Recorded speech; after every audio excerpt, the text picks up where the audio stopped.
ఎప్పటికైనా సొంతం. రాదురా ఏ విజయం నీ కోసం నా కోసం, ఎటుపోదురా నువ్వు చేసిన కష్టం ఎప్పటికైనా సొంతం.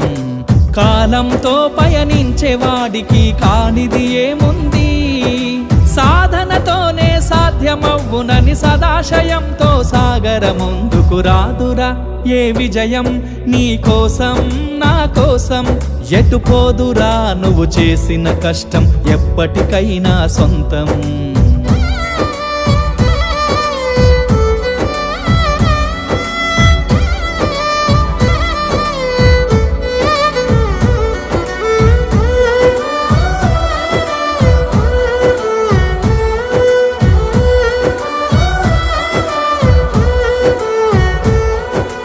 ఆకాశంలో అలలాగా పోయే ఆ పక్షులనే చూడు, అనుకున్న